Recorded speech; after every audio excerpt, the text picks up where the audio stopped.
Blackboard, right? They're on Blackboard Collaborate or whatever. They aren't recorded. We're not actually allowed to record. Okay. Yeah. I was just curious. Wasn't going to make you even if they were, and I can't make you, so that's fine. I was just curious. Yeah, it's okay. I did one Tuesday, so I don't have one tonight. Just so everyone knows that, though. Okay. Thank you. All right, so let's go over this. So we've got, did I ever start the recording? Good. Okay. Paper company overhead costs $40,000. Each ream of paper costs $3 to produce. They sell them for $7. Find the cost, revenue, and profit. So we've got our cost function, remember, is made up of our fixed cost and our marginal cost. So our fixed cost here is that overhead of 40,000, and our marginal is the 3Q, and we know it's the marginal because it's the cost to produce each item. They're selling them for $7. So our profit, I'm going through this kind of quickly because I assume you've tried it, but as always, if you have questions, let me know. So profit, revenue minus cost, make sure to put your cost in parentheses so that we distribute the negative correctly. If we reduce this, we will get 4Q minus 40,000. Questions on how I found those equations before I go on to the break-even point?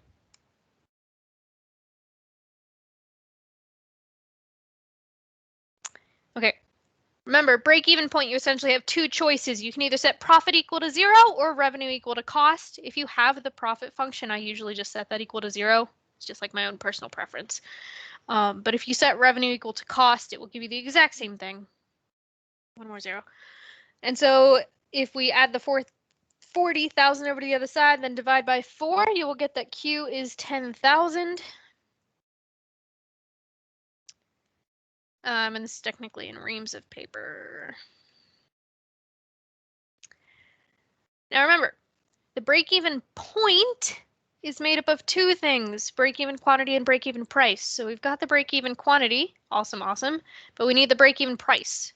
So for the break-even price, you have two choices, either plug it into cost or revenue. Remember, we don't plug it into profit because that's just going to give us 0 and we don't care about that. The break-even price, what it's trying to tell us is it's trying to tell us essentially how much money do we have to put into this, how much do we have to make before we'll actually break even. So I personally always like to plug it into revenue because that's usually the simpler equation. But if you plug it into cost, you should get the same answer of $70,000. So essentially what this is telling us is that they have to sell 10,000 reams of paper and it's going to cost them $70,000 total to make that many and sell that many. And they're going to make that much in revenue. And the break-even point, remember, is the point of where you make 0 profit. So you're finally essentially at the point where you're going to get out of the red and you're finally going to start making a profit that you can actually like keep. And there was this tiny trick on the homework that I hope most of you possibly figured out. If it asks you how many they need to make profit, to make actual, like, I get to take it home profit. Sometimes we will ask that type of question of how many items do you have to make before you make profit. And that's essentially the break-even point plus 1, the break-even quantity plus 1. So they would need to sell 10,001 reams of paper before they actually make money that they get to keep. Because the break-even point, they make no money that they get to keep because they broke even. They have 0 profit. So if they want to make actual positive profit they can keep, they need to at least sell 1 more. That won't be on your quiz, but I don't. Nope. Questions, concerns on that before I go on to the next one? All right, the next one. There were a couple of ones on your homework that had a very similar process to this. Now, I got a lot of questions, and even though I said, you know, web work needs 3 decimal points, it actually was a bigger issue than that. Now, I actually do the homework before I assign them because this is the first time I'm using WebWork, so I wanted to make sure that it would work. But apparently, I already do what WebWork wants, so I didn't realize what it needed. So I'm gonna point that out along the way as well. So radios are us finds that they sell 150 radios if they cost $20 and 225 if they cost 10. Find the demand function as a function of quantity. This was one of the first days we mentioned that phrasing. And so function of quantity should tell you f of q. Function of something tells you f of that thing. And so if it's a function of quantity, that must mean it's equal to the price, because our demand and supply functions always are in terms of price and quantity. So that means our quantities are going to be essentially our x values, if you like to think of them in terms of x and y values instead. And our prices are going to be our y values. So that's one thing that came up on the homework a lot. It kind of told you how to set it up, either in the phrasing or in the homework. A lot of times it would have the answer look like this. So the p of x notation, since the x is in the parentheses, is telling you that the x is the x values and the price is the y. So that means that the 2 points that we can pull from this set of information is 150 radios to $20 and 225 radios to $10.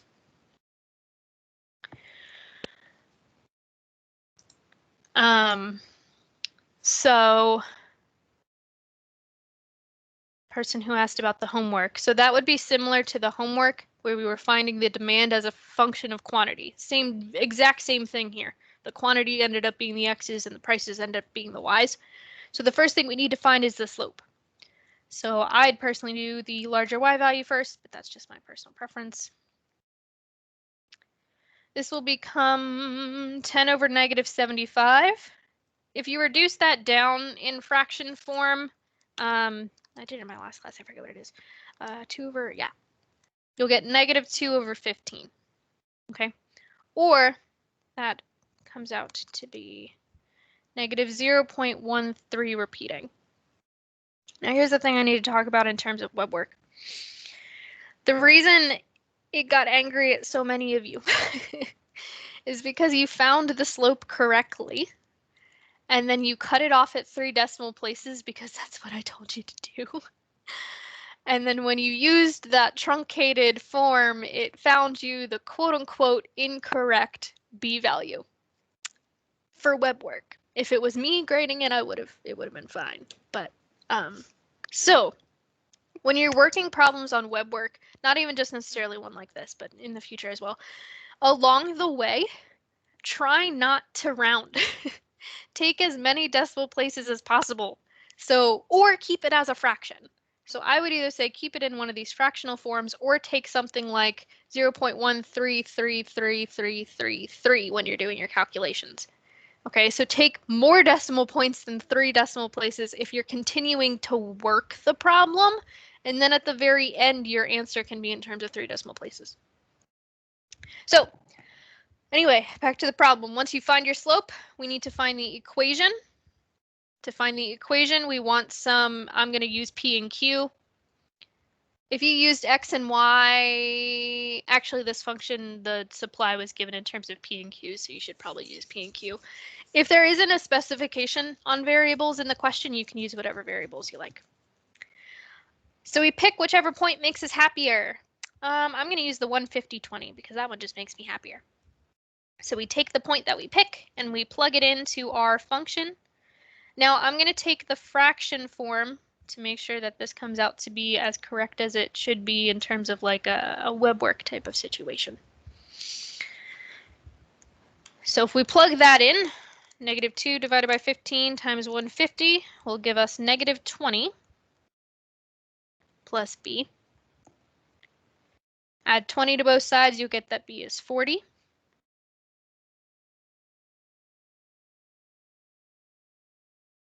So the equation, the demand equation we're looking for, now again, you could keep it as a fraction.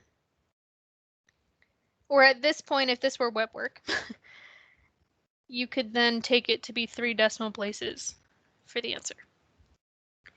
Now, just to hopefully super duper clarify, if you had used negative 0.133 in that calculation, your b value would have come out to be 39.95 if I'm remembering correctly from my last class, which to web work is wrong, which is why there was a lot of issues. So notice that it's a slight difference, and it can make a difference on whether you take the decimal is you don't take a full enough decimal, if that makes any sense. So Peyton exactly answered that correctly. Thank you very much to Robert's question. So the price is always the Y. Not necessarily. A large majority of the time, yes, but sometimes not. And it's specifically the Y values for exactly what Peyton says because we're told it's highlighted in the question. It's a function of quantity. So since it's a function of quantity, that sets up our F of Q notation, which tells us that the Q values act as the X's, and then therefore the prices must act as the Y's. So what the heck is the answer to this part of the question? The first part of the question is this equation over here, or the one in the fraction, whatever floats your boat. But we're not done the question. So this question would be very similar to question 21 on the homework. The only extra piece is that in the homework, this is just for the person who asked about the homework questions, you were then asked to find the revenue equation, which then would be essentially taking that. So remember, revenue is P times Q. So we take the equation we just found and multiply it by Q. So this wasn't part of the warm-up question. That's just noting it back to the homework that you had last week. Now we haven't finished this question. So I'm going to need to scroll down a little bit. So we have that, the demand. Let me just. So the demand we just found to be P equals, I'm going to use the fraction one. I just said fraction, I wrote down the decimal one. Who cares? And supply is 800 minus 4Q. So the second piece we're asked for is to find the equilibrium point.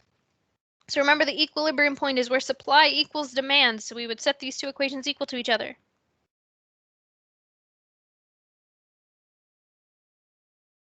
If you use the fraction form, you will get the tiniest bit of a difference in your answer. It's still correct in my eyes. So I would add the 4Q over to the other side. And if you're ever doing your homework, I know I'm bouncing back to the homework every once in a while here. If you're ever doing your homework and you're like pretty gosh darn sure that you've got it right and nothing you're putting in is being accepted, please, for the love of all that is good and holy, do not spend like 5 million bajillion years on it. Shoot me an email. And either you're doing something wrong, which is also unfortunate, but sometimes it's just web work not accepting the correct format you're putting in. The supply function was given to us. Sorry, I should have reminded us that we were given the supply function. So the supply function was given in the question. It's just that I had to scroll down past the question, so that's why I just wrote it out there. So 760 divided by 3.867 will give us that Q, whoops, is 196.534 blah, blah, blah. Now this is technically radios. Now, it depends on the question. Read the instructions. If it tells you to round, then round. If it doesn't specify, then you can either round or leave it. For me, if it doesn't specify on WebWork, I would just leave it as a decimal. For me, if it's a quiz or exam and it doesn't specify to round or not, then if you wanted to say 197 radios because it makes it feel better, go right ahead. If you want to leave it as 196.534, go right ahead. If I don't specify, I'd take whatever works. But just be careful, read the instructions, make sure to make sure you're doing what they're asking for. Now, we were asked for the equilibrium point, which just like the break-even point, it's made up of two things. So we've got the equilibrium quantity. Now we need the equilibrium price. So for that, since these are supposed to be the same at both points, we just take whichever equation makes us happier and plug in that quantity. So I like the supply function better. So I'm going to plug it into supply. If you plug it into demand, you should get the exact same answer, or at least a very, very similar answer. It might be off by like a decimal point because I rounded. What am I doing?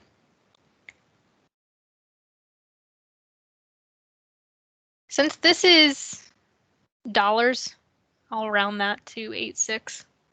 If you leave it, it's not the end of the world, but. So now the equilibrium point has a more abstract context, I guess. This doesn't tell us anything about how much profit we made, how much money we have, how much it's cost, how much revenue we have. We don't know anything about that. All this is saying is that if we sell these radios for about $13.86, and therefore we will make about 197 radios. If we have that situation, we will have just as many radios to, made for us. I don't like the way I phrase that. If we're going to set the price of these radios to be approximately 13.86, then the manufacturer is going to make us approximately 197 radios, and we're going to sell approximately 197 radios. So there's not going to be any radios left over. There's not going to be anybody who doesn't get a radio who wanted a radio. The equilibrium point is just essentially the best scenario possible. We have as many items made as were sold. So the only tiny thing that was different on the homework, for the person who was asking about the homework, is that the equations were given in a slightly different format. And so what you would have wanted to do, there's a couple different ways you could have done this one. To make it the most like the warm-up we just did, I would personally say solve both of them for x. So you would have been able to say x equals 1127 minus 4p and x equals 19p minus 805. And then you're able to just set them equal that way. There's another way you can do it, but to make it as similar to the ones we've done in class, that's the way that's the tiny extra step that you would need for that. Scroll back up. Yep. Let me try to, or it's not, let me try to get a little bit more in here.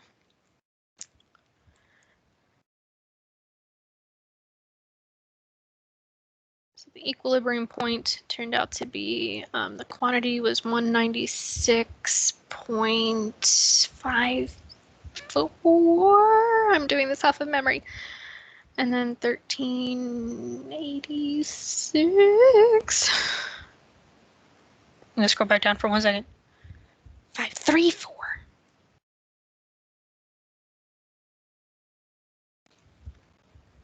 So there we go. Now, stop. There. We've got essentially all of the hoopla in there. And, ooh, that took a long time.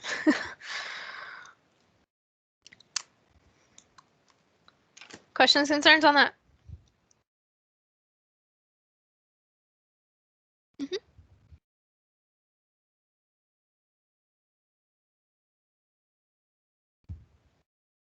I'll leave this up for like 5 more seconds, and we're gonna jump over and try to get a couple bit of notes done. Because that took a little longer than expected, but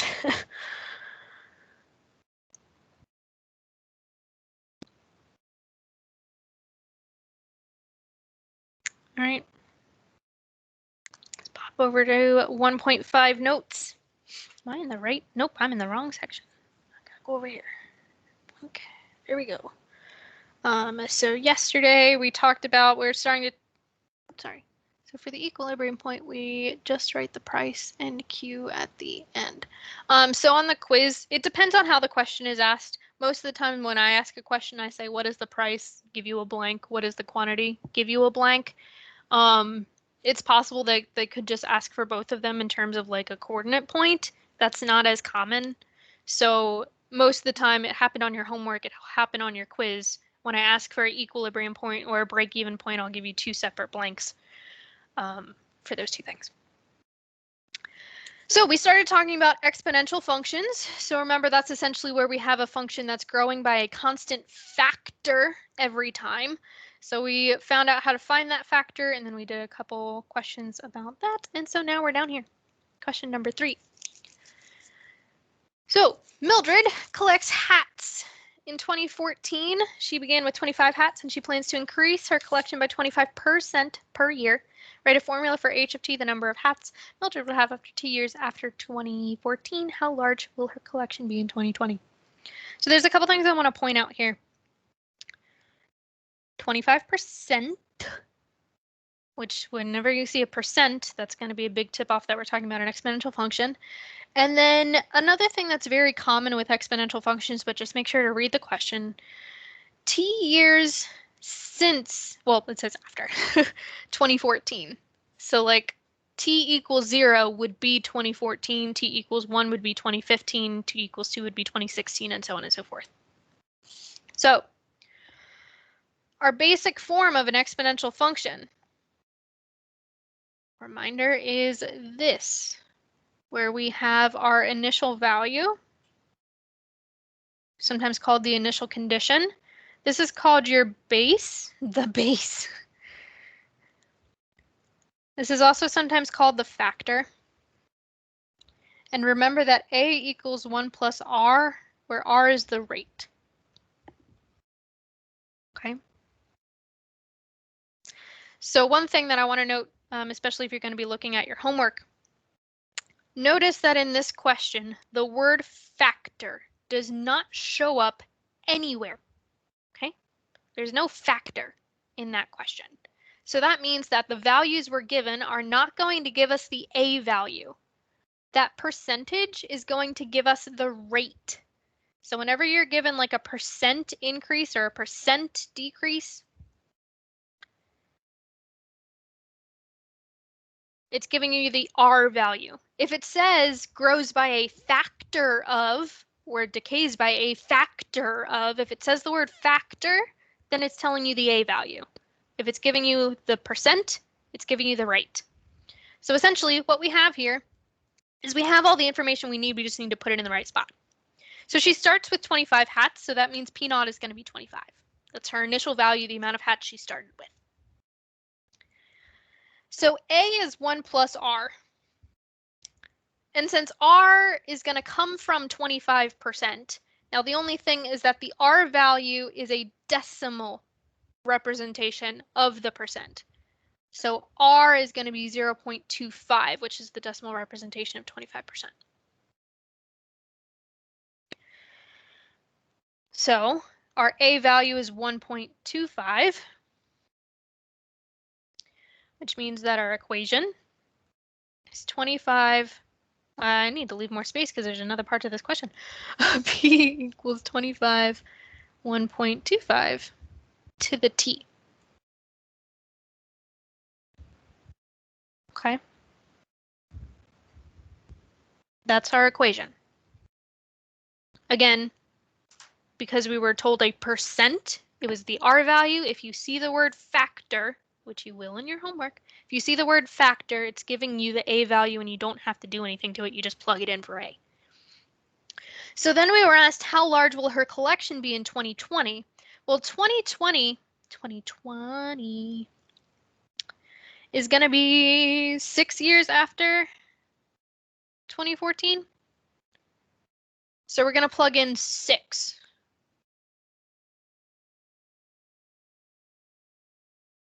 To our equation. Grab a calculator. Plug that in.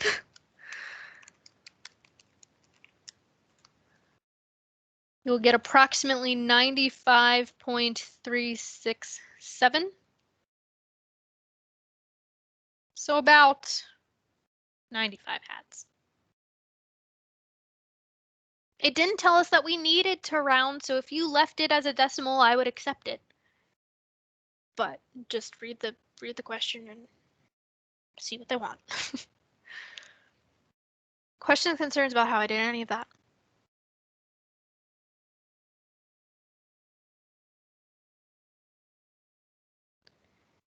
Okay.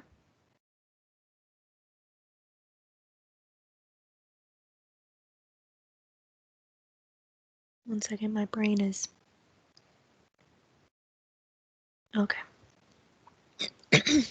Excuse me. Can probably only get through one more before I need to give you time to take your quiz. Wednesdays are not often very note heavy. But anyway, suppose an investment of $800 earns 7% interest per year. Come up with a formula of how much money you will have in T years. So again, we're using this P naught A to the T form.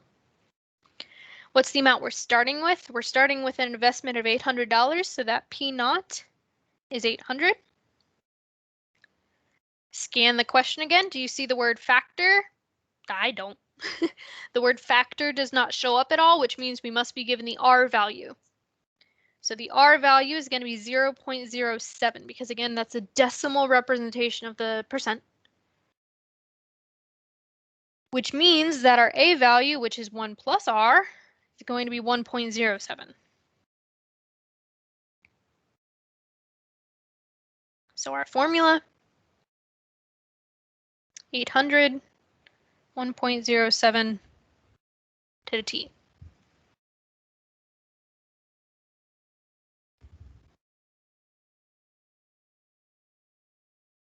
Questions, concerns about that? Maybe we can squeeze in one more. Yeah, we can squeeze in one more.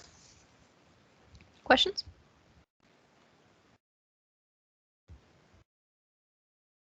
Okay. Let's do one more then. So your boss proposes 2 different plans for giving raises. Suppose you currently earn $35,000 per year. The first plan, you're going to get an additional $1,000 each year. In the second plan, your salary will increase by 3% each year. What plan do you think is better? Check your guess by computing the salary after 5 years and after 10 years under both plans. So this is very similar to kind of the warm-up we did for this section. Not the warm-up we did today, the warm-up we did for this section of notes. And essentially, it's going to end up being the 3% is going to be better. Let's see why. Let me break this up.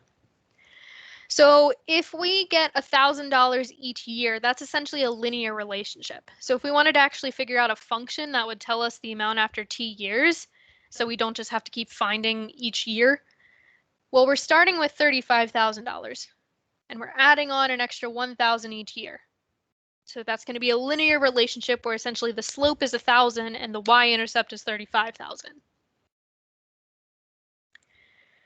So if we want to find the salary we're going to have after 5 years and after 10 years, we just need to plug in 5 and 10 respectively. So if we plug in 5, actually I should just be able to do that in my head. That'll give us 40,000. You added an extra 5,000. And in 10 years, from the starting point of 35, we'll tack on an extra 10,000, so we'll end up with 45,000.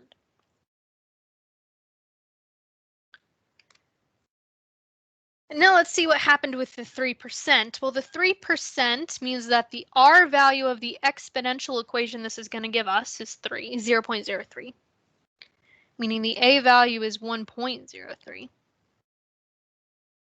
Meaning the equation here, since we're still starting with the 35,000, that's going to be our initial value. We'll get 1.03 to the T. Are we okay with that?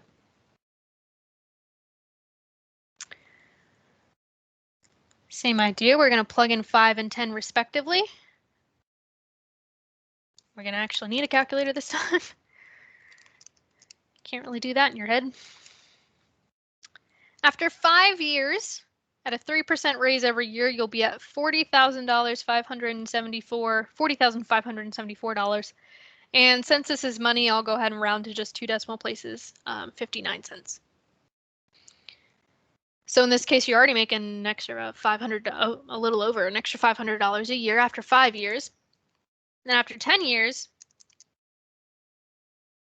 let me just finish out this really quick, and then I'll talk about how I found the difference. If we plug in 10 to that equation, we'll get 47,037.07. So after 10 years, you're getting an extra 2,000. So someone asked, how do we know to add on one side and multiply on the other? Very good question. Notice how the phrasing for the $1,000 was just a straight additional $1,000 per year. Like at the end of the year, they just tack on an extra $100,000, an extra $1,000 the next year, an extra $1,000 the next year. So since it's just a set amount every single year, that's going to tell you a linear relationship. If it's just a set value per year or per month or per whatever, if it's just a set value per something, that's going to tell you linear relationship, and linear relationships have addition. Whereas in the other part, it says increase your salary by 3% each year. Now, I always say the one thing and then almost double back on it. I know this still says each year, but notice it's not just it's not a set amount. It's 3%, which is going to be a different amount of money each year depending on how much money you made that year. So whenever you see this percent symbol, especially, the percent symbol is going to tell you exponential function. And exponential functions have multiplication, not addition. We're going to see another problem like that on Friday, and I'll stress that again, but that's essentially why we know the difference. It's the phrasing of just a set amount per year versus a percentage per year. Tells us which type of question we're going to use. But anyway, I should stop talking and you should start taking your quiz.